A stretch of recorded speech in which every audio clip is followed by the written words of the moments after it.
நேசிக்கிற நல்ல தகப்பனே, இன்னும் ஒரு மனமகிழ்ச்சி நாளை எனக்கு தந்ததற்காக ஸ்தோத்திரிக்கிறோம். தேவரீர் எங்களை கடந்த நாட்கள் எல்லாம் கண்மணியோடு பாதுகாத்து கிருபையாக நடத்தினேன்.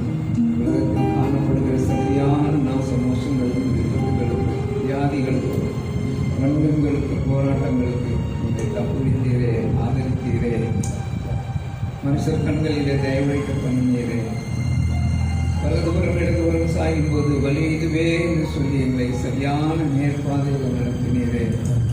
போராட்டமான சூழ்நிலை மத்தியில் இருளின் அந்தகாரம் குடிகொண்டிருக்கிற இந்த நாட்களிலே தகப்பனே உடைய பரிசுத்த கரம் எங்களோடு கூட இருந்து ஆதரித்ததற்காக சோதரிக்கிறோம். எப்படியாக எங்களை கொண்டு போய்விட வேண்டும் என்று சொல்லி கங்கணம் கட்டி கொண்டு இந்த கொரோனா வியாதி போராடி கொண்டிருக்கிற இந்த சூழ்நிலையின் மத்தியிலே கிருபையின் கரம் எங்களோடு கூட இருக்கிறபடியினாலே நாங்கள் காக்கப்பட்டிருக்கிறோம், ஆதரிக்கப்பட்டிருக்கிறோம், விடுதலையாக்கப்பட்டிருக்கிறோம், சுயாதீனமாக சுற்றி உலாவிக் கொள்கிறோம். எங்களுடைய தேவைகளை சந்திக்கிறேன், எங்களோடு கூட இருந்து நடத்துகிறேன். எல்லாவற்றுக்காக நாங்கள் உங்களுக்கு நன்றி சொல்லுகிறோம். ஆண்டவரே, குடும்பத்தில் கொடுத்த சமாதானத்துக்காக சொல்கிறோம், ஆறுதலுக்காக சொல்கிறோம். எல்லாவற்றிலும் கர்த்தருடைய கிருபை எங்களை மகிழ்ச்சியாய் வைத்திருக்கிறதற்காக சொல்கிறோம். இந்த நாளிலும் நாங்கள் உண்மை ஆவியோடும் உண்மையோடும் கருத்தோடும் பிரசுத்த பாதத்தை நோக்கி பார்த்து ஆண்டவரே, நாங்கள் உண்மையை நம்பி இந்த ஆராதனையில பங்கெடுக்கிறோம், கேட்கிறோம். ஒருவரோடு கூட நீங்க பேசுங்க, இடைப்படுங்க. உங்க பாதம் ஒன்றே போதும் என்று சொல்லி நாங்கள் உங்கள் பாதத்திலே விழுந்து ஜெபிக்கிறோம். கர்த்தர் தொடர்ந்து ஆளுகை செய்ய கேட்கிற உள்ளங்களோடு கூட கர்த்தர் பேசுங்கப்பா. அவருடைய பாரங்களை நீக்கி போடுங்கப்பா, வழி நடத்துங்கப்பா, தேவையை சந்தித்து நடத்துங்கப்பா. கர்த்தர் எல்லா மகிமையை எடுத்துக்கொள்வீராக. துதி கன மகிமை உமக்கு செலுத்துகிறோம். இயேசுவின் நாமத்தில் ஜெபம் கேளும் நல்ல பிதாவே, ஆமென். இந்த நாளிலும் கூட நாம் ஒரு புதிய பாட்டு, முன்னோர்கள் உம்மீது நம்பிக்கை வைத்தார்கள், நம்பியதால் விடுவித்தீர் என்று சொல்லி சங்கீத புத்தகத்திலே இது வருகிறது. எங்கள் முற்பிதாக்கள் உண்மை நம்பினார்கள், நம்பினவர்களை நீர் விடுவித்தீர் என்று சொல்லி வேதம் சொல்லுகிறது. கர்த்தரை நம்புவோம், கர்த்தரை நம்புவோம். கர்த்தர் ஒருவரே நமக்கு எல்லாவற்றுக்கும் போதுமானவர்.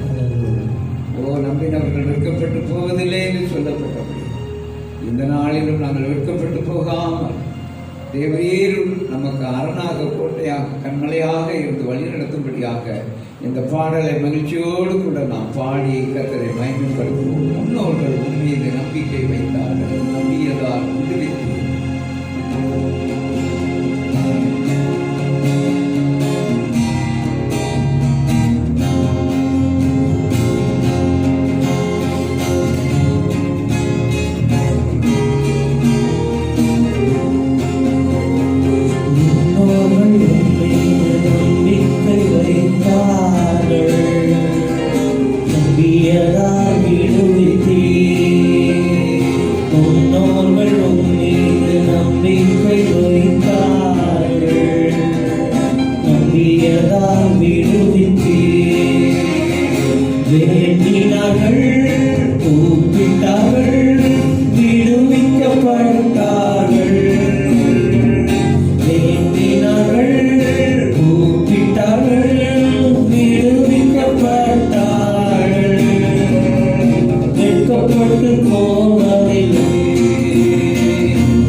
ஏமாற்றமடையவில்லை.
தேசத்துக்கு திரும்பி போனி நன்மை செய்வேன் என்று சொன்னாரே. தேசத்திற்கு திரும்பி போனி நன்மை செய்வேன் என்று சொன்னாரே. அந்த வார்த்தையை பிடித்துக் கொண்டு ஜேக்கப் ஜெயம் எடுத்தார். வார்த்தையை பிடித்துக் கொண்டு ஜேக்கப் ஜெயம் எடுத்தார். அறிக்கை செய்வோம், ஜெயம் எடுப்போம், வாக்குறுதி பிடித்துக் கொண்டு அறிக்கை செய்வோம், ஜெயம் எடுப்போம், வாக்குறுதி பிடித்துக் கொண்டு. முன்னோர்கள் உன் மீது நம்பிக்கை வைத்தார்கள், நம்பியதால் விடுவித்தீர். முன்னோர்கள் உன் மீது நம்பிக்கை வைத்தார்கள், நம்பியதால் விடுவித்தீர். வேண்டினார்கள், கூப்பிட்டார்கள், விடுவிக்கப்பட்டார்கள். வேண்டினார்கள், கூப்பிட்டார்கள், விடுவிக்கப்பட்டார்கள். வெட்கப்பட்டு போவதில்லை, ஏமாற்றம் அடையவில்லை. வெட்கப்பட்டு போகவில்லை, ஏமாற்றம் அடையவில்லை. ஆண்டவர் நம்முடைய முற்பிதாவாகிய யாக்கோபை பார்த்து, நீ உன் தேசத்திற்கு திரும்பி போ, நான் உன்னோடு கூட வருவேன் என்று சொன்னார். பாருங்கள், மாமனார் வீட்டில் 20 வருஷம் இருந்து விட்டான். இப்பொழுது திரும்பி போ என்று சொன்னபோது கண்டவங்குகிறான். எப்படி ஆகுமோ ஏதாகுமோ என்று சொல்லி புறப்பட்டு வருகிறான். வாக்குறுதியை நம்பி ஏசா 400 பேரோடு கூட எதிர்கொண்டு வருகிறான். வேண்டிக் கொண்ட ஜெபம் எல்லாம், தேசத்திற்கு திரும்பி போ, நான் உன்னோடு கூட வருவேன் என்று சொன்னீரே சொன்னீரே சொன்னீரே. இதுதான் இன்றைக்கு நம்முடைய வாழ்க்கையில கூட தேவன் கொடுத்த வாக்குறுதி. கர்த்தர் பொய் சொல்ல மனிதன் அல்ல, மனமாற மனுபுத்திரனும் அல்ல. அவர் சொல்லியும் செய்யாதிருக்கிறவர் அல்ல, வசனத்தில் நிறைவேற்றாதிருக்கிறவர் அல்ல. இஸ்ரவேலின் ஜெயபலமானவர் நம்மோடு கூட வருவேன் என்று சொல்லி வாக்குத்தத்தம் பண்ணினது உண்மையானால், இந்த வருஷத்துல நமக்கு வாக்கு கொடுத்தது உண்மையானால், இந்த வருஷம் முழுவதும் கர்த்தர் நம்மோடு கூட வர வல்லவர். எந்த சூழ்நிலையிலும், எப்படிப்பட்டதான வியாதியின் கொடூரத்திலும், எப்படிப்பட்ட மனிதர்களுடைய எதிர்ப்பின் மத்தியிலும் கூட சொன்னீரே, எனக்கு வாக்கு கொடுத்தீரே என்று சொல்லி அந்த வாக்கு தத்துவத்தை நம்பும் பொழுது தேவனுடைய வாக்கு தத்துவங்கள் எல்லாம் கிறிஸ்தேசுக்குள் ஆமென்றும் ஆமென் என்றும் இருக்கிறபடினாலே வாக்கு தத்துவம் பண்ணினவர் உண்மையுள்ளவர். அவர் அப்படியே செய்வார். ஒரு விசை கூட தேசத்திற்கு திரும்பி போ, நீ நன்மை செய்வேன் என்று சொன்னாரே, அந்த வார்த்தையை பிடித்துக் கொண்டு ஜேக்கப் ஜெயம் எடுத்தான் என்று சொல்லி பாடினோம் அல்லவா? அந்த வரிகளை மாந்து நாம் ஒரு விசை கூட பாடி தேவனுடைய சமூகத்தில் நாம் நினைவுபடுத்துவோம். ஆண்டவர் நினைக்கிறவர், அவர் மறக்கிறவர் அல்ல. ஆனாலும் கூட வாக்குத்தத்தத்தை பிடித்துக் கொண்டு நாம் ஜெபிக்க வேண்டியது அவசியமாய் இருக்கிறபடினாலே சொன்னீரே, எனக்கு வாக்கு கொடுத்தீரே, என்னையும் நினைந்தருளுங்கப்பா, எனக்கு கொடுத்த வாக்குறுதியை நிறைவேற்றுங்கப்பா என்று சொல்லி இந்த கால வேளையிலே தேவனை நோக்கி பாடுவோமா? சோதரா, திரும்பி போனி நன்மை செய்வேன் என்று சொன்னாரே.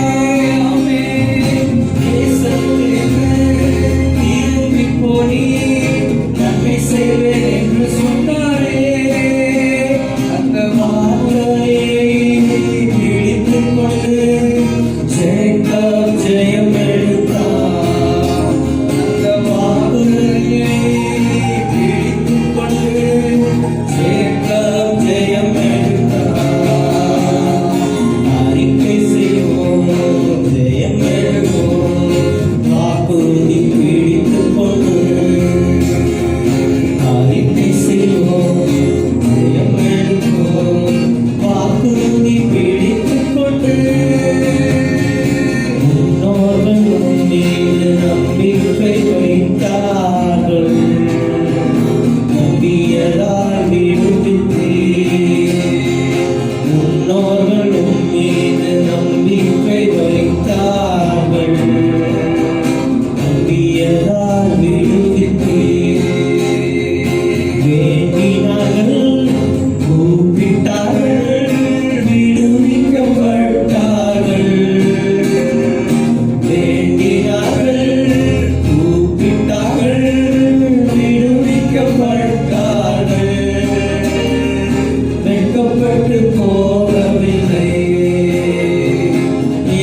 நீ நன்றி சொல்லு.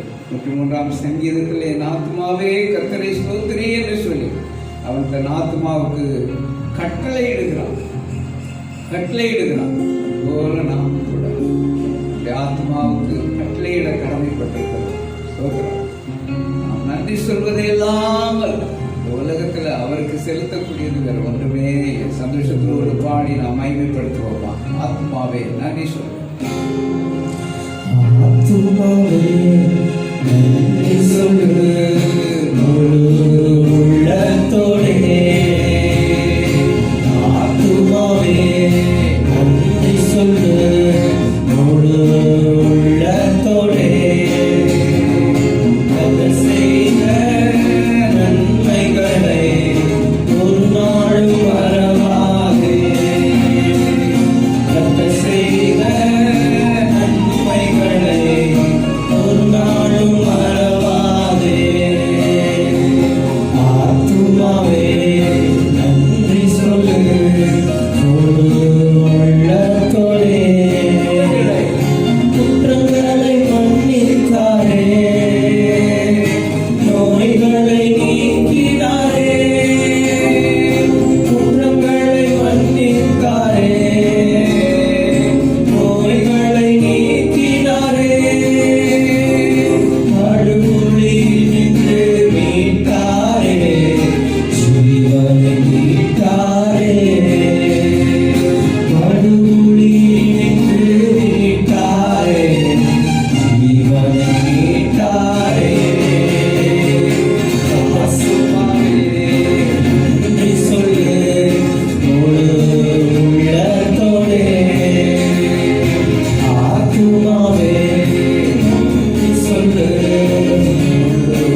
சோத்தரிப்பதை எல்லாம் பாதத்தில் விழுந்து கோடி கோடி முத்தங்களை ஏற்பதை எல்லாம் நான் செய்யக்கூடியது ஒன்றுமே ஆண்டவர்.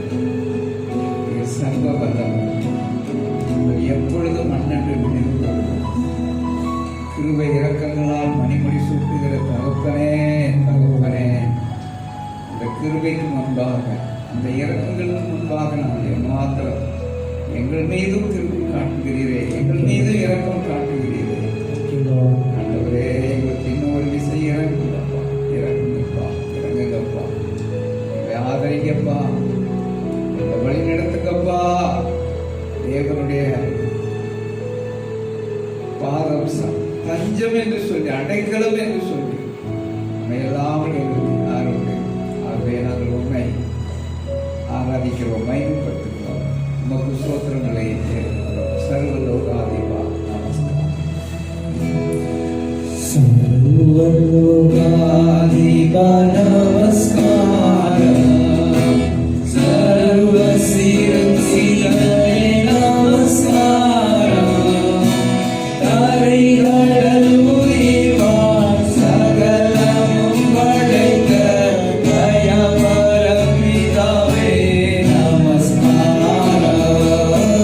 தரைகடல் உயிர்வாழ் சகலமும் படைத்த தயவர பிதாவே நமஸ்காரம்.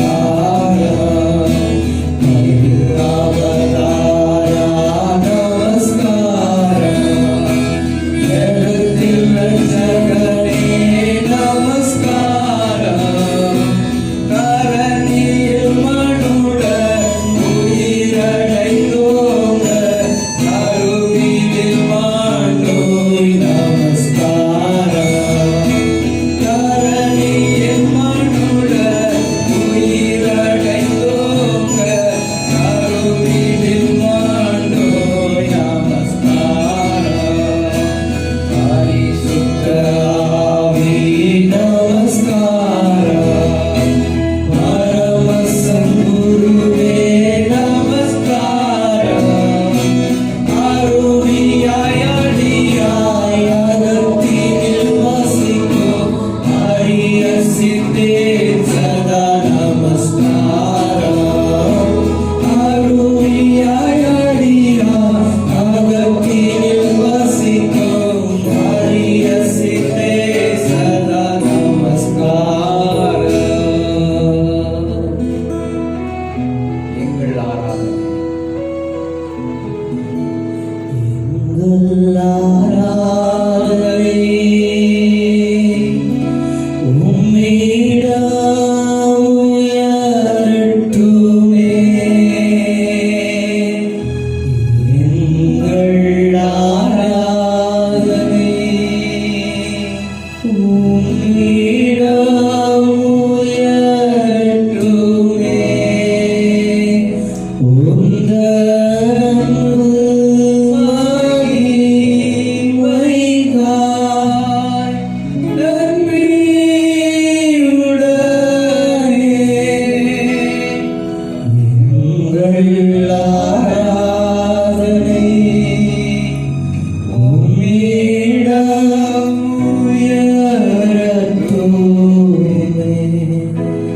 பிதாவே, எங்களுடைய ஆராதனை சுகந்த வாசனையான காணிக்கையாக அவர்கள் பார்த்து எங்களை அங்கீகரிக்கிற தயவுக்காக ஸ்தோத்திரிக்கிறோம். குற்றங்கள் குறைகளை மன்னிங்கப்பா, மன்னிங்கப்பா, மன்னிங்க.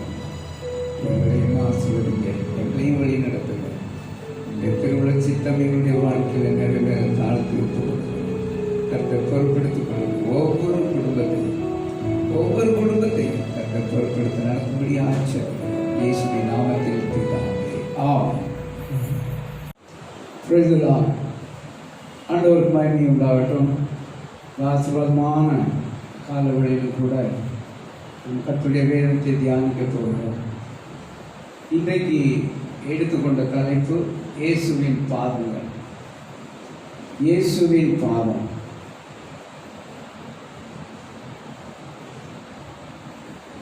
அதற்கு ஆதாரமாக லூக்கா சுவிசேஷம் 24ஆம் அதிகாரம் 38 முதல் 40 வரைக்கும் வாசிக்க கேட்போம்.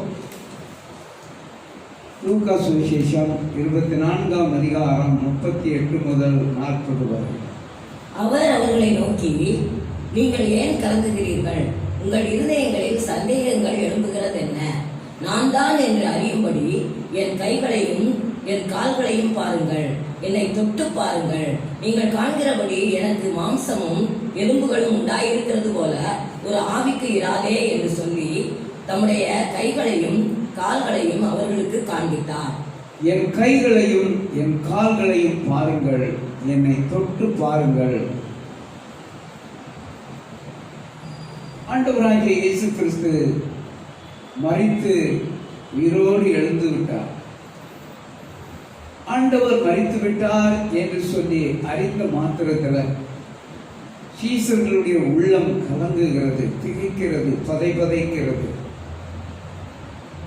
3 ஆண்டு காலம் அவரோடு கூட சஞ்சரித்து அவர் கொடுத்த ஆசீர்வாதங்களை பெற்றுக்கொண்டு அவர் செய்த அதிசயங்களை, அற்புதங்களை, ஆச்சரியமான செயல்களை எல்லாம் பார்த்து இவரே நம்மை ரட்சிப்பார் என்று சொல்லி, இவருக்காக காத்திருக்கிறோம் என்று சொல்லி தங்களுடைய முழு உள்ளத்தையும் முழு நம்பிக்கையையும் கர்த்தர் பேரில் வைத்திருந்த அந்த சீஷர்கள் இப்பொழுது ஆண்டவராகிய இயேசு கிறிஸ்து பிடிக்கப்பட்டு, அடிக்கப்பட்டு, நொறுக்கப்பட்டு, சிலுவையில் அறையுண்டு மரித்து அடக்கம் பண்ணப்பட்டார்.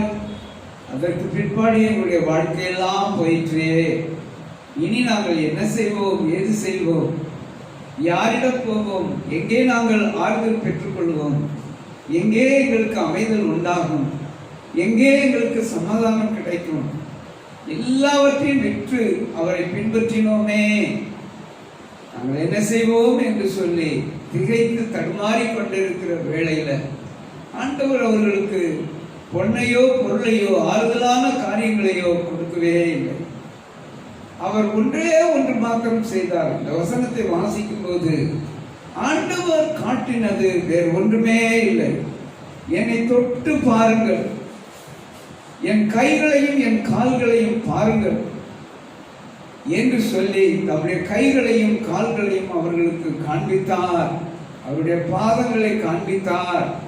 பாருங்கள், ஆணிகள் அடிக்கப்பட்ட அவருடைய பாதத்தை, கைகளிலும் கால்களிலும் கடாவப்பட்ட அந்த காயங்களை அவர்களுக்கு காட்டி, என்னை பாருங்கள், என் பாதத்தை பாருங்கள் என்று சொல்லி அதைத்தான் அவர் விட்டு சென்றார். ஆச்சரியமாய் இருக்கிறது அல்லவா? பதைத்து திகைத்து தடுமாறி கொண்டிருக்கிற சீஷர்களுக்கு அவர்கள் வேறு ஒன்றையும் காட்டவில்லை. பாதங்களை மாத்திரம் காட்டினார், கைகளை காட்டினார் என்று சொல்லி நாம் வாசிக்கிறோம். இன்றைக்கும் அருமையான தேவனுடைய பிள்ளைகளை, சில மாதங்களுக்கு முன்பாக, ஏறத்தாழ ஒரு 90-80 நாட்களுக்கு முன்பாக எல்லாமே நமக்கு சுமூகமாக போய்கொண்டிருந்தது. ஆராதனையில் ஆராதித்தோம், விசுவாசிகளோடு சேர்ந்து உட்கார்ந்து சாப்பிட்டோம், தேவனோடு சேர்ந்து தேவனுடைய பிள்ளைகளோடு சேர்ந்து பாடி துதித்து அவருக்குரிய மகிமையை செலுத்தி, அவருக்குரிய கனத்தை செலுத்தி, அவருக்குரிய காணிக்கையை செலுத்தி, நம்முடைய உள்ளங்களிலே உண்டாயிருந்த சகலவிதமான வேதனைகளையும் அவருடைய பாதங்களிலே இறக்கி, அவரோடு கூட நாம் ஐக்கியப்பட்டு அவருடைய பந்தியிலே அவருடைய இரத்தத்திற்கு அடையாளமான திராட்சரசத்தையும் அவருடைய சரீரத்திற்கு அடையாளமான அப்பத்தையும் நாம் புசித்து சந்தோஷத்தோடு கடந்து சென்றோம். குடும்பங்களிலே அவரவர் தங்கள் தொழிலுக்கு சென்றோம், தங்கள் வேலைகளை பார்த்தோம். வியாபாரம் செய்கிறவர்கள் வியாபாரத்துக்கு போனார்கள், தொழில் செய்கிறவர்கள் தொழிலுக்கு போனார்கள். எல்லாவற்றிலும் ஆசீர்வாதமும் நன்மையும் கிருபையும் நம்மை சூழ்ந்து கொண்டிருந்தது. ஆனால் இன்றைக்கோ கொரோனா என்கிறதான கொடிய வியாதி வந்த பிற்பாடு, அந்த தாக்கம் அதிகரித்த பிற்பாடு, செய்வதறியாது வீட்டுக்குள்ளே முடங்கி கிடக்கக்கூடிய ஒரு சூழ்நிலைமை, கைகளும் கால்களும் கட்டப்பட்ட ஒரு நிலைமை, உறவினர் வீட்டுக்கு போக முடியவில்லை, நண்பர்களோடு போய் அவருடைய சுக துக்கங்களை நன்மைகளை விசாரிக்க நமக்கு முடியவில்லை. எல்லா விதத்திலும் ஒரு பயம் இருக்கிறது, எதிர்பாராத ஒரு பயம் இருக்கிறது. போதகரே நம்ம வீட்டுக்கு வந்தாலும் கூட இவர் மூலமாக நமக்கு பரவிவிடுமோ என்கிறதான ஒரு பயம் கலந்த ஒரு நடுக்கம் நமக்குள்ளே இருக்கிறது. யார் வீட்டுக்குள்ள வந்தாலும் அவர்களை புன்முறுவலோடு, இதய சுத்தியோடு, முழு மனதோடு, திறந்த உள்ளத்தோடு வரவேற்பதற்கு நமக்குள்ள ஒரு பயம். சிறு பிள்ளைகளை வைத்திருக்கிறவர்கள் பயப்படுகிறார்கள். பெரிய வயதான பெரியவர்கள் வீட்டுக்குள்ளே இருக்கிறார்கள் என்றால் ஒரு முத்திரையாக வீட்டு வாசலிலே ஒட்டி வைத்து விட்டு வேற சென்று விட்டார்கள். இந்த வீட்டில் பெரியவங்க இருக்காங்க, போறதுக்கு ஜாக்கிரதையாக இருங்க, ஏன்னா தொற்று பரவிவிடும். பாருங்கள், எல்லாமே கட்டப்பட்ட ஒரு நிலைமை, எல்லாமே மூழ்கி போன ஒரு நிலைமை. யாரையும் சந்தோஷத்தோடு சந்தித்து அவர்களை ஆற்றி தேற்ற, அவர்களோடு பழக, சந்தோஷத்தோடு அவர்களோடு உணவருந்த எதுவுமே முடியவில்லை. வேலைக்கு செல்ல முடியவில்லை, வருமானம் குறைந்து விட்டது. எப்பக்கத்திலும் ஒரு நெருக்கம், எப்பக்கத்திலும் ஒரு கலக்கம். ஊருக்கு போக முடியவில்லை, அப்பா அம்மாவை பார்க்க முடியவில்லை, உறவினர்களை பார்க்க முடியவில்லை. எல்லா விதத்திலும் ஒரு கலக்கம் நம்மை பாட்டிக்கொண்டே இருக்கிறது, வதைத்துக் கொண்டே இருக்கிறது. இதற்கு என்ன பரிகாரம்? அன்றைக்கு சீஷர்கள் எல்லாவற்றையும் இழந்ததை போல, எல்லாவற்றையும் பறிகொடுத்ததை போல அவர்கள் கலங்கி தவித்த வேளையிலே அவர்களுக்கு முன்பாக நான் ஜீவனோடு இருக்கிறேன், நான் உயிரோடு இருக்கிறேன், என்னை பாருங்கள், என்னை தொட்டு பாருங்கள், என் கால்களையும் கைகளையும் பாருங்கள் என்று சொல்லி சீஷர்களுக்கு அவர் அதைத்தான் காட்டி சென்றார். சீஷர்கள் அதை கண்டு விசுவாசித்து நம்பிக்கையோடு ஆண்டவர் பேரில அன்பு வைத்தார்கள். தேவனுடைய பிள்ளைகள், பாதம் ஒன்றே போதும், பாதம் ஒன்றே போதும். ஆண்டவருடைய சமூகத்தில் வந்துட்டா எல்லாமே மாறி போகும், எல்லாமே மாறி போகும். நேற்றுக்கு வரைக்கும் நான் என்ன செய்வது என்று தெரியவில்லை. எந்த ஒரு வசனமும் என்னுடைய உள்ளத்திற்குள்ள தோன்றவே இல்லை. இரவிலே இந்த வசனத்தை நான் பார்த்த பொழுது என்னுடைய உள்ளத்திற்குள்ள சீசர்களுக்கு கிடைத்த அந்த சந்தோஷத்தை போல, சீசர்களுக்கு கிடைத்த அந்த மகிழ்ச்சியை போல எனக்குள்ளும் அந்த மகிழ்ச்சி வந்ததை கண்டு நான் அவ்வளவு சந்தோஷப்பட்டேன். அருமையான தேவனுடைய பிள்ளைகளை, ஆண்டவருடைய பாதத்தில் வரும் பொழுது எல்லாமே மாறி போகும். ஸ்தோத்திரம். ஏனென்றால் மரித்தேன் ஆனாலும் சதா காலமும் உயிரோடு இருக்கிறேன் என்று சொன்ன தேவன் நம்முடைய தேவன். மரணத்தையே வென்றவர். இந்த கொரோனா வியாதியை வெல்வதற்குரிய பலனை தரமாட்டாரா? எல்லா சூழ்நிலைகளிலும் மாற்ற மாட்டாரா? தேவனுடைய சமூகத்திலே நம்மை ஒப்புக் கொடுப்போம். தேவன் நமக்கு நன்மை செய்ய வல்லவர், தேவன் நமக்கு கிருபையாக இறங்க வல்லவர். ஆண்டவருடைய பரிசுத்த நாமத்துக்கு மகிமை உண்டாகட்டும். இயேசு கிறிஸ்துவின் பாதங்கள் குறிப்பாக நாம் ஆறுதல் அடையும்படியாக தேவனுடைய பாதத்திலே வருவோம். தேவனுடைய பாதத்திலே வந்து ஆறுதல் அடையாத ஒரு மனுஷனும் இருக்கவே முடியாது, இருக்கவே முடியாது. கால வேளையிலும் கூட நாம் தேவனுடைய பாதக்கண்டையிலே வருவோம். ஒரு வசனத்தை வாசிப்போம். உன்னத பாட்டுகளின் புத்தகம் 5ஆம் அதிகாரம் 15வது வசனம். அவர் கால்கள் பசும்பொன் ஆதாரங்களின் மேல் நிற்கிற, அவர் கால்கள் பசும்பொன் ஆதாரங்கள் மேல் நிற்கிற வெள்ளைக்கல் தூண்களை போல் இருக்கிறது. வெள்ளைக்கல் தூண்களை போல இருக்கிறது. பசும்பொன் ஆதாரங்கள் மேல் நிற்கிற வெள்ளைக்கல் தூண்கள் போல இருக்கிறதா? பசும்பொன், பசும்பொன் என்பது பரீட்சிக்கப்பட்ட பொன்னை குறித்து சொல்லப்பட்டிருக்கிறது. நம்முடைய விசுவாசமும் பரீட்சிக்கப்பட்ட ஒரு விசுவாசம். சோதரம், பொன்னை போல புடமிட்டாலும் நான் பொன்னாக தொடங்குவேன் என்று சொல்லி யோபு பக்தன் சொல்லுகிறான். எத்தனையோ கஷ்ட நஷ்டங்கள் வரும்போது, போராட்டங்கள் வரும்போது, உற்றார் உறவினர் மூலமாக இந்த விசுவாச பாதைக்குள்ளே காலடி எடுத்து வைத்த போது வந்ததான சோதனைகள், வேதனைகள், அவமானங்கள், காரி துப்பின அனுபவங்கள், என் முகத்திலே முழிக்காத என்று சொன்னதான காரியங்கள், அவைகளுக்கு மத்தியில இயேசுவினுடைய முகத்தை மாத்திரம், இயேசுவினுடைய பாதத்தை மாத்திரம் நாம் நம்பி இருந்தோம். எங்கள் முற்பிதாக்கள் அவரிடத்தில் நம்பிக்கை வைத்தார்கள், நம்பின அவர்களை வெட்கப்பட விடவில்லை என்று சொல்லி நாம் பாடின அந்த பாடலின் படியே ஆண்டவர் நம்முடைய விசுவாசத்தை கனப்படுத்தினார். சத்துருக்களுக்கு முன்பாக நம்முடைய தலையை உயர்த்தினார். நம்மை தாழ்மையாக பேசினவர்கள், நம்மை வெட்கக்கேடாக பேசினவர்களுக்கு மத்தியில், அவமானமாக பேசினவர்களுக்கு மத்தியில் அவர் நம்முடைய தலையை நிமிரச் செய்தார் என்பதில் சந்தேகமே இல்லை. ஆண்டவர் நம்மை பொன்னாக விளங்க செய்கிறவர், பொன்னாக விளங்க அழிந்து போகிற பொன் அக்னியினாலே சோதிக்கப்படும். அதை பார்த்து விலையேற பெற்ற விசுவாசம் சோதிக்கப்படும் பொழுது, நாம் ஆண்டவருடைய பிள்ளைகள் என்பதை அதன் மூலமாக நிரூபித்து காட்டுகிறவர்களாக இருக்கிறோம். ஆகவே நம்முடைய விசுவாசம் பரீட்சிக்கப்பட்டது. இப்பானா தாக்கு பிடிப்பானா, ஞானஸ்தானம் எடுத்துருவானா, ஞானஸ்தானம் எடுக்க முடியுமா, பாரம்பரிய கட்டுகளை மீறி செய்ய முடியுமா என்றெல்லாம் எத்தனையோ காரியங்கள், சோதனையான நேரங்கள், தேவைப்பட்ட நேரங்களிலே என்கிட்ட தானே வருவான் என்று சொல்லி அவர்கள் எதிர்பார்த்திருந்த காரியம் நடக்காதபடி ஆண்டவரே நமக்கு பக்க பலமும் பாதுகாப்புமாக இருந்து எங்கிருந்தோ சில உதவிகளை கொடுத்து ஒத்தாசையாக ஆண்டவர் எழுந்து நின்றார். கர்த்தர் நமக்கு சகாயம் பண்ணினார். இன்றைக்கு தலை நிமிர்ந்து நிற்கிறோம். அதே போல பசும்பொன் தெய்வீகத்திற்கு அடையாளமாக சொல்லப்பட்டிருக்கிறது. தெய்வீகமான தேவகுமாரன், அவர் மனிதன் தான்.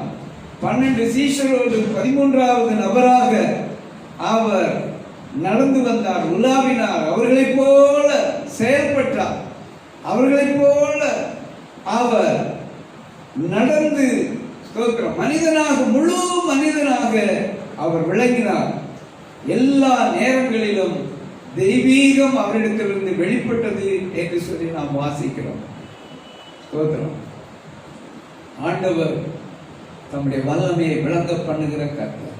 38 வருஷம் படுக்க படுக்கையாயிருந்த அந்த மனுஷனை கண்டு நீ உன் படுக்கையை எடுத்துக்கொண்டு நட என்று சொல்லும்போது அவன் நடந்தான் என்று சொல்லி வாசிக்கிறோம். அதே போல பேதுரும் கூட தேவாலயத்திற்கு போகும் பொழுது என்ன கிடைக்கும் என்று எதிர்பார்த்து கொண்டிருந்த 40 வருஷ ஜப்பானியை பிடித்து தூக்கிவிட்டு அவன் நின்று குதித்து தேவனை மகிமைப்படுத்தினான் என்று சொல்லி நாம் வேதத்தில் வாசிக்கிறோம். தேவனுடைய பிள்ளைகளை, எல்லா நேரங்களிலும் தேவனுடைய தெய்வீகம் விளங்குகிறது. அதைத்தான் சொல்லப்பட்டிருக்கிறது. ஸ்தோத்திரம். சூலமித்தியாளுடைய பார்வையில் பசும்பொன் ஆதாரங்கள் மேல் நிற்கும் பெண்கள் தூண்கள் என்று சொல்லி அந்த வெண்கல கல் தூண்கள் மேலே அவர் நிற்கிறார் என்று சொல்லி சொல்லப்பட்டிருக்கிறது. ஆண்டவருடைய பரிசுத்த நாமத்துக்கு மகிமை. யோவான் சுவிசேஷம் 1ஆம் அதிகாரம் 14வது வசனத்தை வாசிக்கும் போது, அந்த வார்த்தை மாம்சமாகி, அவர் வார்த்தையாக இருந்தார், அந்த வார்த்தை மாம்சமாகி கிருபையினாலும் சத்தியத்தினாலும் நிறைந்தவராய் நமக்குள்ளே வாசம் பண்ணினார். அவருடைய மகிமையை கண்டோம். இந்த கால வேளையிலும் கூட அவருடைய மகிமையை காணத்தான் போகிறோம். எத்தனை காலத்திற்கு இந்த இடர்பாடு, எத்தனை காலத்திற்கு இத்தனை போராட்டம், எத்தனை காலத்திற்கு இந்த வேதனை, இவைகளிலிருந்து கர்த்தர் நம்மை விடுதலையாக்கி நம்மை மகிமையாக நிற்க செய்ய போகிறார். மறுபடியும் அந்த வசனத்தை வாசிப்போம். அந்த வார்த்தை மாம்சமாகி கிருபையினாலும் சத்தியத்தினாலும் நிறைந்தவர் நமக்குள்ளே வாசமாய் இருக்கிறார். அவருடைய மகிமையை கண்டோம். அது பிதாவுக்கு ஒரே பேரானவருடைய மகிமைக்கு ஏற்ற மகிமையாகவே இருந்தது. பிதாவுக்கு ஒரே பேரானவருக்கு ஏற்ற மகிமையாகவே இருந்தது என்று சொல்லப்பட்டிருக்கிறது. இந்த வார்த்தையை தான் நாம் விசுவாசிக்கிறோம்.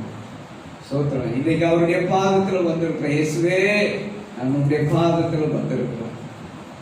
எல்லா சூழ்நிலைகளும் அடைக்கப்பட்ட போதிலும் கூட நீர் என்னை கைவிடுவதில்லை, எங்களை கைவிடுவதில்லை, என் பிள்ளைகளை கைவிடுவதில்லை. நெருக்கப்படுகிற காலங்களில் அவரே தஞ்சமானவர் என்று சொல்லப்பட்டபடி அவர் தஞ்சமானவர். ஆண்டவருடைய பரிசுத்த நாமத்துக்கு மகிமை உண்டாகட்டும். கானாவூர் கல்யாண வீட்டிலே தேவனுடைய மகிமை விளங்கியது. திராட்சரசம் குறைவுபட்ட பொழுது கர்த்தர் தண்ணீரை திராட்சரசமாக மாற்றி தேவன் தம்முடைய மகிமையை விளங்க பண்ணினார் என்று சொல்லி வாசிக்கிறோம். நாயினூர் விதவைக்கு ஒரே மகன், அவனும் மரித்து போனான். என்ன செய்வேன் ஏது செய்வேன் என்று கலங்கி தவித்த அந்த நாயுடு விதவையினுடைய வாழ்க்கையில பாடையை தொட்டு நிறுத்தி வாலிபனே எழுந்துரே என்று சொல்லி அவனை உயிரோடு எழுப்பி காட்டி அந்த 7 விதவைக்கு கர்த்தர் அவனுக்கு கொடுத்து அவளுடைய சந்தோஷத்தை பெருக பண்ணினார். இந்த வாழ்க்கையில் எத்தனையோ காரியங்கள் செத்து கிடந்தாலும் கூட, மரித்து போயிருந்தாலும் கூட, இனி கைகூடி வராது, அவ்வளவுதான், மக்கி மடிந்து போயிற்று என்று சொல்லி நிற்காலும் கூட, சாம்பலில் இருந்து கூட கர்த்தர் பல காரியங்களை உருவாக்க வல்லவர். விசுவாசத்தோடு அவருடைய பாதத்திலே நாம் வருவோம். அதுபோல 4 நாள் ஆயிற்றே, மரித்து 4 நாள் ஆயிற்றே, லாசரு மரித்து போயிட்டான். நாருமே என்று சொன்ன அந்த வாழ்க்கையில நம்முடைய ஜீவியத்துல நாற்றத்தை மாற்றி ஜீவனோடு அவனை கொண்டு வந்து நிறுத்தினவர்.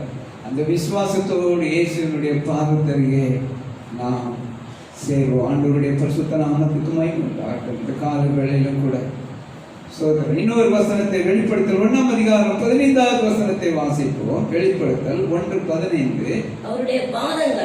அவருடைய பாதங்கள் உலைக்களத்தில் காய்ந்த பிரகாசமான வெண்கலம் போல் இருந்தது. உலைக்களத்தில் காய்ந்த பிரகாசமான வெண்கலம் போல இருந்தது. சோதரன் உலைக்களத்தில் காய்ந்த வெண்கலம் போல, எந்த சோதனையிலும் பின்வாங்காத இயேசு கிறிஸ்துவினுடைய பாதம். அவரை பிடிக்க வந்தார்கள். யாரை தேடுகிறீர்கள்? நசரேயனாகிய இயேசுவை தேடுகிறோம். நான் தான், இவர்களை விடுங்கள் என்று சொல்லி சீசர்களை விட்டுவிட சொல்லிட்டு தைரியத்தோடு அந்த கொடிய போராட்டத்தை சந்தித்தவர் நம்முடைய ஆண்டவராகிய இயேசு. ரோம போர் சேவர்கள் அடிப்பார்களே, ஏரோதனுடைய வீரர்கள் அடிப்பார்களே, எத்தனை கொடிதான சிலுவையை சுமக்க வேண்டியது இருக்குமே என்று சொல்லி அவர் ஒரு காலம் பின்வாங்கவே இல்லை. உலைக்களத்தில் காய்ந்த வெண்கல பலிபீடம், அது இயேசு கிறிஸ்துவனுடைய மரணத்தை காண்பிக்கிறது. வாசிப்போம். எபிரேயர் 13ஆம் அதிகாரம் 10 முதல் 13 வசனங்களை. எபிரேயர். நமக்கு ஒரு பலிபீடம் உண்டு, நமக்கு ஒரு பலிபீடம் உண்டு, அதற்குரியவைகளை புசிக்கிறதற்கு கூடாரத்தில் ஆராதனை செய்கிறவர்களுக்கு அதிகாரம் இல்லை. ஏனென்றால் எந்த மிருகங்களுடைய இரத்தம் பாவங்களின் நிமித்தமாக பரிசுத்த ஸ்தலத்திற்குள் பிரதான ஆசாரியனாலே கொண்டு வரப்படுகிறதோ, அந்த மிருகங்களின் உடல்கள் பாளையத்துக்கு புறம்பே சுட்டெரிக்கப்படும். அந்தப்படியே இயேசுவும் தம்முடைய சொந்த ரத்தத்தினாலே ஜனத்தை பரிசுத்தம் செய்யும்படியாக நகர வாசலுக்கு புறம்பே பாடுபட்டார். ஆகையால் நாம் அவருடைய நிந்தையை சுமந்து பாளையத்துக்கு புறம்பே அவரிடத்திற்கு புறப்பட்டு போக கடவோம். பாருங்கள், அவர் பாளையத்துக்கு புறம்பே பரிசுத்தம் செய்யும்படியாக நகர வாசலுக்கு புறம்பே பாடுபட்டார் என்று சொல்லப்பட்டிருக்கிறது. வெண்கல உலை அப்படியே நெருப்புக்குள்ள போட்டு புடமிட்டதை போல ஆண்டவர் உங்களுக்காக எனக்காக புடமிடப்பட்ட அந்த பாதையிலே கடந்து சென்றார். நமக்கும் கூட சில சோதனைகள் வரலாம். அதனால தான் சொல்லப்பட்டிருக்கிறது, ஆகியால் நாம் அவருடைய நிந்தையை சுமந்து பாளையத்துக்கு புறம்பே அவரிடத்திற்கு புறப்பட்டு போக கடவோம். சேரங்களை வரலாம். தாழ்மையோடு பொறுமையோடு தேவனுடைய முகத்தை மாத்திரம் நாம் பார்த்து கொண்டே இருப்போமே. ஆனால் தேவனுடைய பிள்ளைகளை தேவன் வெற்றி சிறந்ததை போல நாமும் வெற்றி சிறக்க முடியும். ஆண்டவருடைய பரிசுத்த நாமத்துக்கு மகிமை உண்டாகட்டும். இயேசு கிறிஸ்துவினுடைய பாதத்திலே வந்த சிலருக்கு கிடைத்த ஆறுதலான காரியங்களை நாம் பார்க்க போகிறோம். வாசிப்போம். லூக்கா சுவிசேஷம் 7ஆம் அதிகாரம் 36 முதல் 39 வரைக்கும் வாசிப்போம். லூக்கா சுவிசேஷம் 7ஆம் அதிகாரம் 36 முதல். பரிசேயரில் ஒருவன் தன்னுடனே போஜனம் பண்ண வேண்டும் என்று அவரை வேண்டிக் கொண்டான். அவர் அந்த பரிசேயனுடைய வீட்டில் பிரவேசித்து பந்தி இருந்தார். அப்பொழுது அந்த ஊரில் இருந்த பாவியாகிய ஒரு ஸ்திரீ, கவனிங்கள், பாவியாயிருந்த ஒரு ஸ்திரீ அவர் பரிசேயன் வீட்டிலே பந்தி இருக்கிறதை அறிந்து ஒரு பரணியில் கொண்டு வந்து ஆ. அவருடைய பாதங்களின் அருகே பின்னாக நின்று அழுது கொண்டு அவருடைய பாதங்களை தன் கண்ணீரினால் நனைத்து தன் தலைமயிரினால் துடைத்து அவருடைய பாதங்களை முத்தம் செய்து பரிமள தைலத்தை பூசினாள். பாருங்கள், ஒரு பாவியான ஸ்திரீ அவருடைய மனசாட்சியில அவ்வளவு வேதனை. ஐயோ, தான் செய்கிறது பாவம், தான் செய்கிறது பாவம், தான் செய்கிறது பாவம் என்று சொல்லி மனசாட்சியில உறுத்தப்பட்டபடியினாலே இப்படிப்பட்ட தொழில் எனக்கு தேவையில்லை, இப்படிப்பட்ட வேதனை உள்ள வாழ்க்கை எனக்கு தேவையில்லை. ஓ, இதற்கு பரிகாரம் நான் எங்கே காண்பேன், நான் எங்கே போய் தேடுவேன்? அநேக சமயங்கள்ல நான் செய்கிறது எனக்கே சம்மதி இல்லை. நான் விரும்புகிறதை செய்யாமல் நான் வெறுக்கிறதையே செய்கிறேன். நான் அல்ல, எனக்குள் வாசமாய் இருக்கிற பாவமே அப்படி செய்கிறது என்று சொன்னேன். அப்போதான் இங்க பவுல் சொல்வதை போல தேவனுடைய பிள்ளைகளை கால வேளையிலும் கூட அன்றைக்கு அவள் செய்தது விபச்சாரமான பாவமோ அல்லது வேசித்தனமான பாவமோ, ஏதோ ஒரு பாவம் அவளுடைய வேதனைப்படுத்தி கொண்டிருந்தது. அங்கே நாம் வாசித்தோமேயானால் அங்கே ஸ்தோத்திரம், அவள் ஸ்தோத்திரம் 50வது 47 48 வாசிப்போம். நான் உனக்கு சொல்கிறேன், இவள் செய்த அநேக பாவங்கள் மன்னிக்கப்பட்டது. இவள் செய்த அநேக பாவங்கள் மன்னிக்கப்பட்டது. இவள் மிகவும் அன்பு கூர்ந்தாளே. இவள் மிகவும் அன்பு கூர்ந்தாளே. பாருங்கள், அவள் விலையேறப்பெற்ற பரிமள தைலத்தை எடுத்து கொண்டு வந்து உடைத்து அவருடைய உச்ச தலை முதல் உள்ளம் கால் வரை வாழ்க்கையிலேயே அவள் பெற்றுக்கொண்ட மிக பெரிய சமாதானமான ஒரு வாழ்க்கை. இயேசுவினுடைய பாதத்திலே முத்தம் செய்தாள், கண்ணீரால் உடைத்து முத்தம் செய்தாள் என்று சொல்லி வாசிக்கிறோம். இன்றைக்கும் அநேக நம்பிக்கையற்றவர்களாக, ஆறுதலற்றவர்களாக, எந்த கிரியை செய்திடனும் உந்த நீதி கிட்டாதே என்று சொல்லி பக்தன் பாடுவதை போல உலகத்தில் நாம என்ன கிரியை செய்தாலும் ஆண்டவருடைய பாதத்தில் வருவதை போல நமக்கு நிம்மதியான வாழ்க்கை வேறு ஒன்றுமே இருக்க முடியாது. இந்த பாவியான ஸ்திரீ ஆண்டவருடைய பாதத்திலே வந்து அவள் என்ன செய்தாள்? ஸ்தோத்திரம், அவள் விலையேற பெற்ற பரிமள தைலத்தை உடைத்து அவருடைய பாதங்களை தன் கண்ணீரால் நனைத்து தன் தலைமயிரினால் துடைத்து அவருடைய பாதங்களை முத்தம் செய்து பரிமள தைலத்தை பூசினார். ஆண்டவர் நம்முடைய கண்ணீரான அந்த காரியத்தை மாத்திரமே எதிர்பார்க்கிறார். நறுகொண்ட இதயம் உள்ளவர்களுக்கு சமீபமாய் இருக்கிற தேவன், நறுகொண்ட ஆவி உள்ளவர்களை ரட்சிக்கிற தேவன். நாம் செய்கிற சின்ன பாவமோ பெரிய பாவமோ அவைகளுக்காக ஆண்டவர் நமக்கு இரக்கம் செய்ய வேண்டும் என்றால் கண்ணீரோடு அவருடைய சமூகத்தில் வரும்போது அந்த பாக்கியம் நமக்கு கிடைக்கிறது. பாருங்கள், சீமோன் என்ன சொல்கிறார்? அவன் ஆண்டவரிடத்துல ஒரு காரியத்தை கேட்கிறான், சொல்லுகிறான். பாருங்க, அவன் தனக்குள்ளே ஒரு காரியத்தை சொல்ல. 39வது வசனத்தை வாசிப்போம். 39வது வசனம். லூக்கா அழைத்த பரிசேயர் அதை கண்டபோது இவள் தீர்க்கதரிசியாய் இருந்தால் தம்மை தொடுகிற ஸ்திரீ இன்னாள் என்றும் இப்படிப்பட்டவள் என்றும் அறிந்திருப்பாள். இவள் பாவியாய் இருக்கிறாளே என்று தனக்குள்ளே சொல்லிக் கொண்டான். மனசுக்குள்ளதான் கர்த்தர் சகலவற்றையும் அறிந்தவர். கர்த்தனுடைய இதயத்தின் எண்ணங்களை அறிந்தவர். என்னாவில் சொல் பிரவாதத்திற்கு முன்னே இதோ கர்த்தாவே அதையெல்லாம் நீர் அறிந்திருக்கிறீர் என்று சொல்லி வேதம் சொல்லுகிறது. என்னுடைய பிள்ளைகளை சோதரம், இங்கே அவன் 44வது வசனத்தை வாசிக்கும் போது திரும்பி சீமோனை நோக்கி இந்த ஸ்திரீயை பார்க்கிறாயே, நான் உன் வீட்டில் பிரவேசித்தேன். நீ என் கால்களுக்கு தண்ணீர் தரவில்லை. இவளோ கண்ணீரினால் என் கால்களை நனைத்து. அவன் எவ்வளவு சந்தோஷப்பட்டிருப்பார்.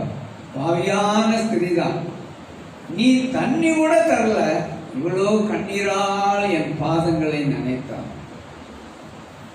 கால வேளையிலும் கூட நமக்கு என்ன இருக்கிறதோ இல்லையோ கண்ணீரால் அவருடைய பாதத்தை நனைக்கும் போது, கண்ணீரால் அவருடைய பாதத்தை நனைக்கும் போது கர்த்தர் மன்னிக்கிறதற்கு தயவு இருக்கிறது.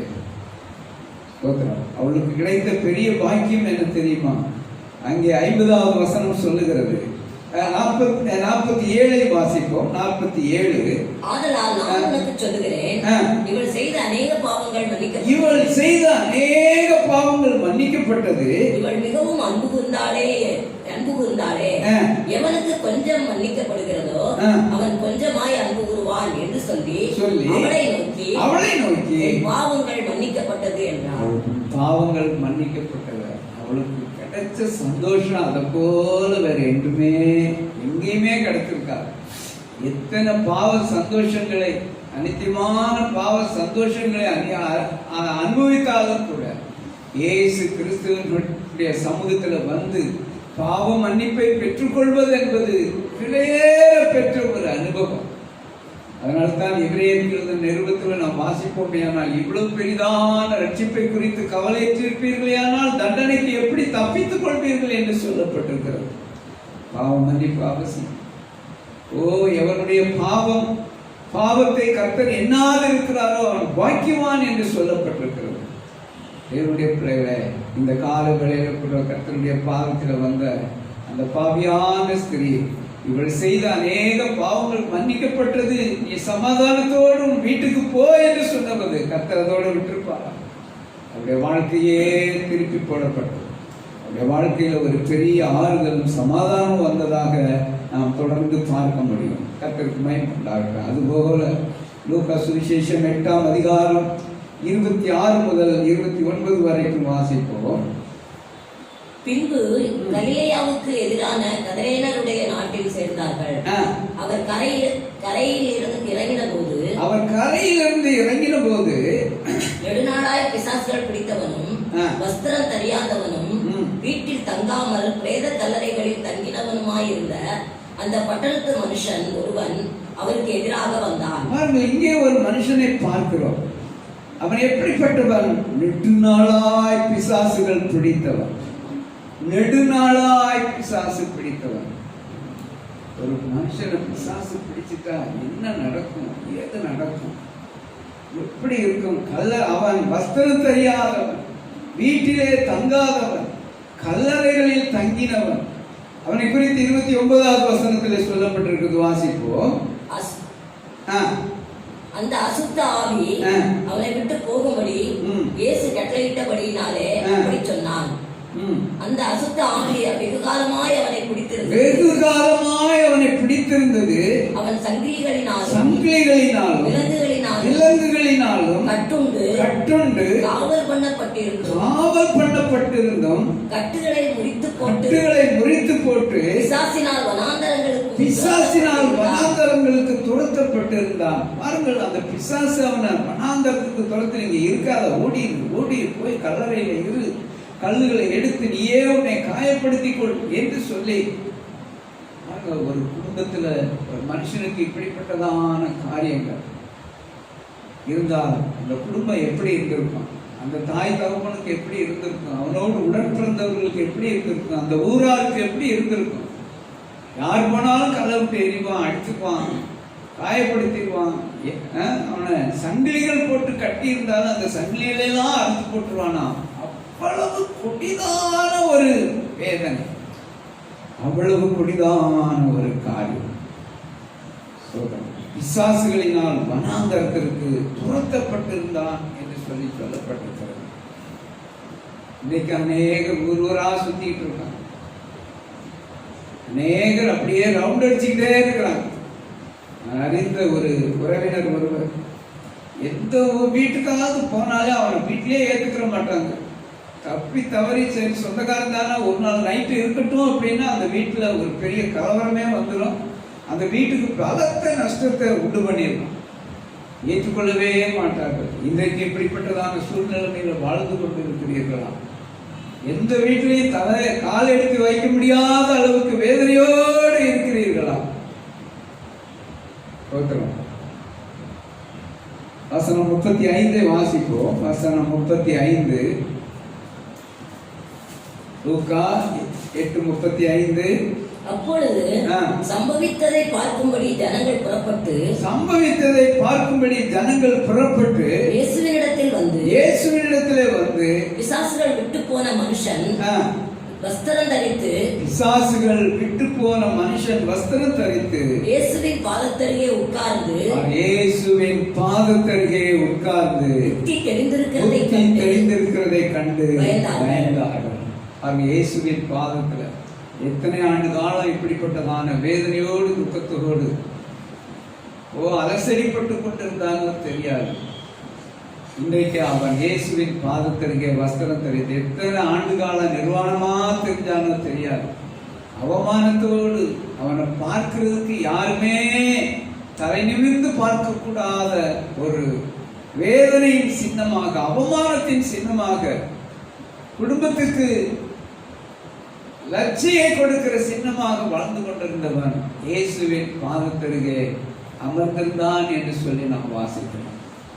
இன்றைக்கும் தேவனுடைய பிள்ளைகள் குடும்பங்களில் இருக்கிற இப்படிப்பட்டதான சீர்கேடான காரியங்கள், வெட்கத்தோடு இருக்கக்கூடிய காரியங்கள், வேதனையோடு இருக்கக்கூடிய காரியங்களை ஆண்டவருடைய பாதத்தில் நாம் வைக்கப்படுது. கர்த்தர் இந்த பிசாசுகளை துரத்தி விடுவான், அசுத்த ஆவியை துரத்தி விடுவான். தேவ சமூகத்தில் வரும்போது நம்முடைய குடும்பத்தில் ஆறுதல் உண்டாகும், சமாதானம் உண்டாகும், கிருபை உண்டாகும், நன்மை உண்டாகும், பழைய சீர் உண்டாகும். தேவனுக்கேற்ற அந்த மகிமை நம்மை தொடரும். தேவன் தமது வலது கரத்தினாலே நம்மை ஆசீர்வதிப்பார். சஞ்சலத்தோடு இருக்கிறீர்களா? வேதனையோடு இருக்கிறீர்களா? காலை வேளையிலும் கர்த்தரை நோக்கி பாருங்கள், கர்த்தரை நோக்கி பாருங்கள். ஆதியாகமம் 49ஆம் அதிகாரம் 14-15 வசனங்களை வாசிக்கும் போது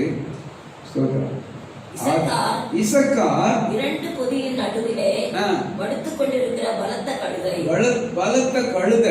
அவன் இளைப்பாறுதல் நல்லது என்றும் நாடு வசதியானது என்றும் கண்டு சுமக்கிறதற்கு தன் தோளை சாய்த்து பகுதி கட்டுகிறான். இசக்காருக்கு இளைப்பாறுதல் நல்லது என்று சொல்லி கண்டான். இன்னைக்கு இளைப்பாறுதல் அற்றவர்களாக வாழ்ந்து கொண்டிருக்கிறீர்களா? காலவெளியிலே தேவ சமூகத்தில் நீங்கள் வருவீர்களே, ஆனால் ஆண்டவருடைய பாதம் இளைப்பாறுதல் தரும் பாதம். உலகத்திலேயே இளைப்பாறுதல் தரக்கூடிய ஒரு பாதம். ஒரு காலத்துல சினிமாவுக்கு போனா கொஞ்சம் இளைப்பாறுதல் கிடைக்கும், கதை புஸ்தகம் வாசித்தா இளைப்பாறுதல் கிடைக்கும் என்று சொல்லி போய் அரட்டை அடிச்சா இரட்டை இளைப்பாறுதல் கிடைக்கும் என்று சொல்லி அங்கும் இங்கும் சுற்றி அலைந்து நடந்தோம்.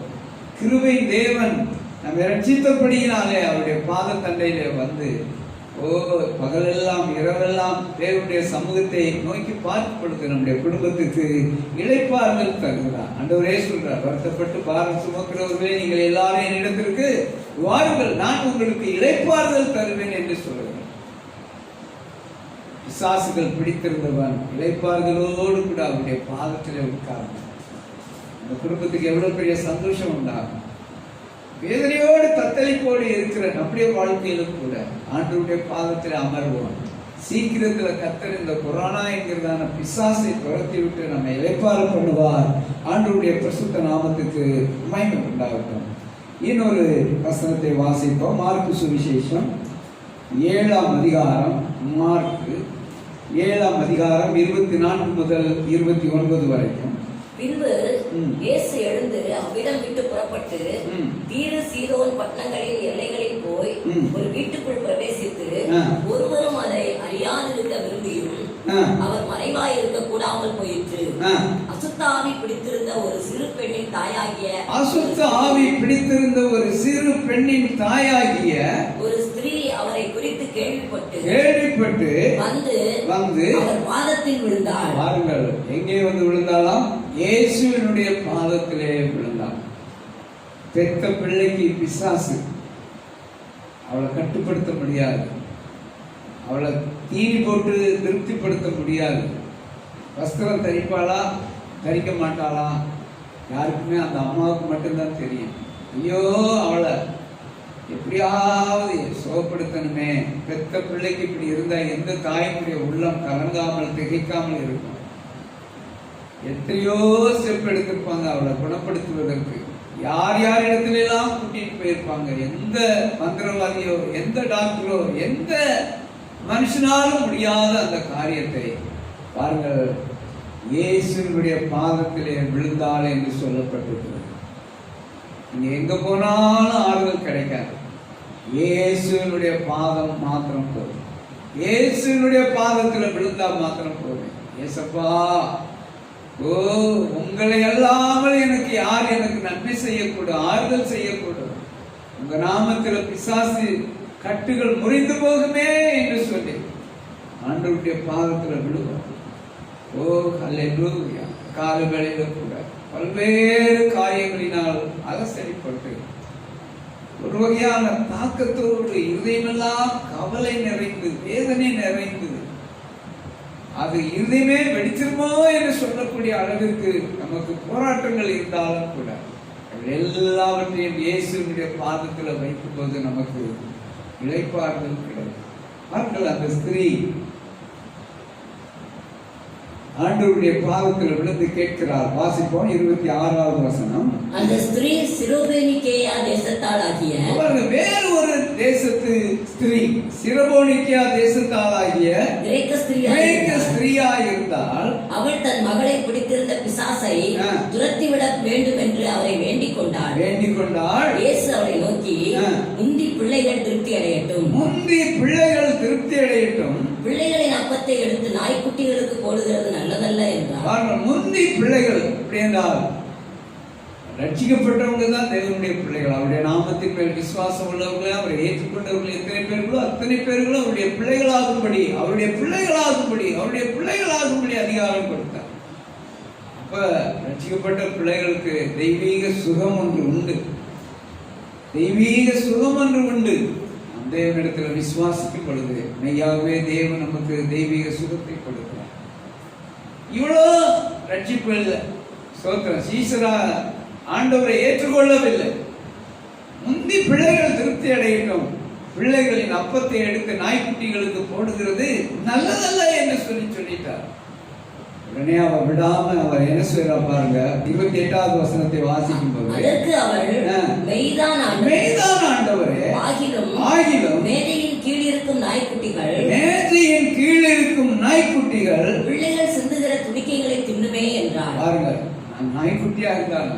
ஆண்டவரே, உங்க மேஜையிலிருந்து ஏதாவது விழட்டும், உங்களோட டைனிங் டேபிள் இருந்து விழுகிறத அந்த எச்சி கூட போதும் ஆண்டவரே. பாருங்கள், தன்னை தாழ்த்துகிறது. தேவனுடைய சமூகத்துல பெருமை உள்ளவர்களுக்கு தேவனுடைய எதிர்த்து நிற்கிறார், தாழ்மை உள்ளவர்களுக்கு கிருபை செய்கிறார் என்று சொல்லப்பட்டபடி நாம் பெருமைப்படுறதுக்கு, நெஞ்சை நிமிர்த்தி காட்டுவதற்கு, உங்களுடைய உள்ளத்திற்குள்ள நான் படிச்சிருக்கேன், எனக்கு பணம் இருக்கு, எனக்கு வேலை இருக்குது, எனக்கு அதிகாரம் இருக்குது என்று சொல்லி நாம் நினையாதபடி தாழ்மையோடு கர்த்தருடைய பாதத்தில் விழுந்ததை போல நாம விழுவோமே ஆனால் எல்லா பிரச்சனைகளுக்கும் ஒரு சால்வு உண்டாகும், ஒரு முடிவு உண்டாகும். கர்த்தரால் கூடாத காரியம் ஒன்றுமே இல்லை. இந்த கொடிய காலத்துல கர்த்தர் உங்களுக்கு என்று ஒரு அற்புதமான காரியத்தை வைத்திருக்கிறார். உங்களை தாழ்த்துவோம். தேவ சமூகத்தில் நம்மை தாழ்த்தும் போது கர்த்தர் அந்த சிரோபேனிக்கேயா ஸ்திரீக்கு இறங்கி இரக்கம் பாராட்டினதை போல நமக்கும் இரக்கம் பாராட்ட அவர் வல்லவராக இருக்கிறார். ஆண்டவருடைய பரிசுத்த நாமத்துக்கு மகிமை உண்டாகட்டும். 29வது வசனத்தை வாசிக்கும் பொழுது, அப்பொழுது இயேசு நீ சொன்ன அந்த வார்த்தை நிமித்தம் போகலாம், பிசாசு உன் மகளை விட்டு நீங்கி போயிற்று. ஒரு வார்த்தை தான், வார்த்தை நிமித்தம் விசுவாச வார்த்தைகளை பேசுவோம். ஆண்டவரால் கூடும், சர்வ வல்லவரால் கூடும், ஆகாதது ஒன்றுமில்லை, உம்மால் கூடாதது ஒன்றுமில்லை என்று சொல்லி ஆண்டவருக்கு மகிமையும் கனத்தையும் செலுத்தும் பொழுது தேவன் நம்முடைய வார்த்தையின்படியே நமக்கு இரக்கம் செய்து நம்மை ஆறுதல் படுத்த போதுமானவராக இருக்கிறார். கரங்களை வைத்து நாம் நன்றியோடு சோதரம் பண்ணுவோம். ஹல்லேலூயா, ஹல்லேலூயா. 4வதாக லூக்கா 24ஆம் அதிகாரம் நாம் வாசித்த அந்த பகுதியை வாசிப்போம். 38, 39 வசனம். இயேசு அவர்களை நோக்கி, ஆ. நீங்கள் ஏன் கலங்குகிறீர்கள்? பாருங்கள், நாம் ஆரம்பத்திலே சொன்னதுபடியே நீங்கள் ஏன் கலங்குகிறீர்கள்? உங்கள் இருதயங்களில் சந்தேகங்கள் எழும்புகிறது என்ன? உங்கள் இருதயங்களிலே சந்தேகங்கள் என்பது இந்த நாட்களிலும் கூட நாம் கலக்கத்தோடு தான் இருக்கிறோம்.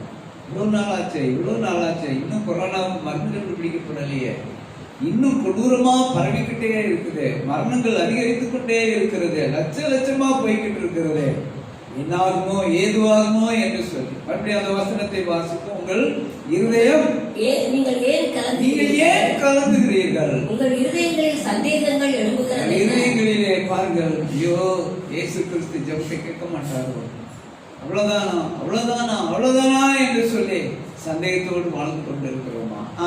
நான் தான் என்று அறியும்படி என் கைகளையும் என் கால்களையும் பாருங்கள். என்னை தொட்டு பாருங்கள். ஆண்டவரிடத்துல வந்து தொட்டு பார்ப்போம், ஆண்டவருடைய பாதத்தை தொட்டு பார்ப்போம். ஸ்தோத்திரம். இயேசுவை நம்பி ஏமாந்து விட்டோமோ? ஸ்தோத்திரம். அந்த வசனத்துல 21வது வசனத்தை நான் வாசிப்போம் ஒரு விசை கூட.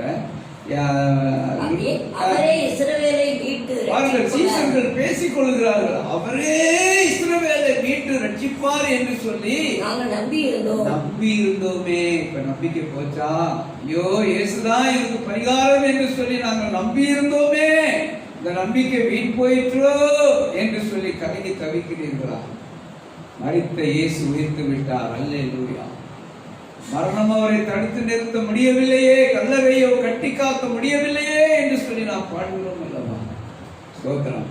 ஒரு ஆள் கூடாத காரியம் ஒன்றுமில்லை. விசுவாசத்தோடு கர்த்தரை நோக்கி பார்ப்போம். விசுவாசத்தோடு கர்த்தரை நோக்கி சுகம் தருவார். வியாதியின் கூர் ஒடிந்து போகும். ஆண்டவருடைய பரிசுத்த நாமத்துக்கு மகிமை உண்டாகட்டும். கடைசியாக லூக்கா சுவிசேஷம் 10ஆம் அதிகாரம் 39 முதல் 42 வரைக்கும் வாசிக்கிறோம். லூக்கா 10. அவர்கள் பிரயாணமாய் போகையில் அவர் ஒரு கிராமத்தில் பிரவேசித்தார். அங்கே மார்த்தாள் என்னும் பெயர் கொண்ட ஒரு ஸ்திரீ அவரை தன் வீட்டிலே ஏற்றுக்கொண்டாள். அவளுக்கு மரியாள் என்னப்பட்ட ஒரு சகோதரி இருந்தாள். அவள் இயேசுவின் பாதத்தருகே உட்கார்ந்து, பாருங்கள், மரியாள் இயேசுவின் பாதத்தருகே உட்கார்ந்து அவருடைய வசனத்தை கேட்டுக்கொண்டிருந்தாள். மார்த்தாளோ பற்பல வேலைகளை செய்வதில் மிகவும் வருத்தமடைந்து அவரிடத்தில் வந்து, ஆண்டவரே, நான் தனியே வேலை செய்யும்படி என் சகோதரி என்னை விட்டு வந்திருக்கிறதை குறித்து உனக்கு கவலை இல்லையா?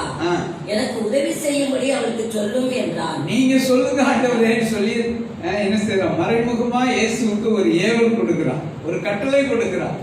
ஆனால் இயேசு என்ன சொல்லுகிறார்? இயேசு அவளுக்கு பிரதியுத்தரமாக, மார்த்தாளே, நீ அநேக காரியங்களை குறித்து கவலைப்பட்டு, என்னுடைய பிள்ளைகளை நாமும் கூட அநேக காரியங்களை குறித்து கவலைப்படுகிறோம். அநேக, ஒன்றல்ல, ரெண்டல்ல, மூன்றல்ல, அநேக என்ன ஆகுமோ, ஏதாகுமோ, எப்படி ஆகுமோ, நன்மையாய் முடியுமோ என்று சொல்லி அநேக காரியங்களை குறித்து கவலைப்படுகிறோம்.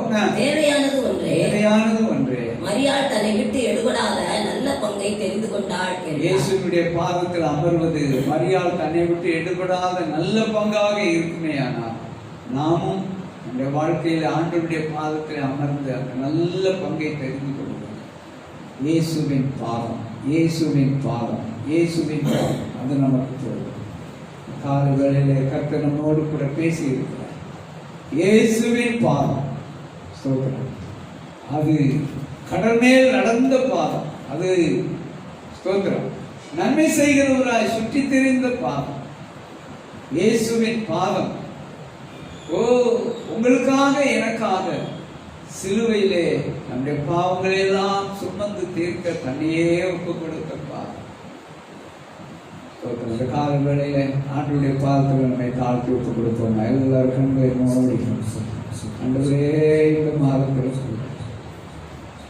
கலங்கி தவித்துக் கொண்டிருந்த சீஷர்களை பார்த்து, என் கைகளை பாருங்கள், என் கால்களை பாருங்கள், தொட்டு பாருங்கள் என்று சொல்லி நீங்க சொன்னீங்களே, அவங்களுக்கு விட்டு சென்றது அந்த பாதம் மாத்திரம் தான்.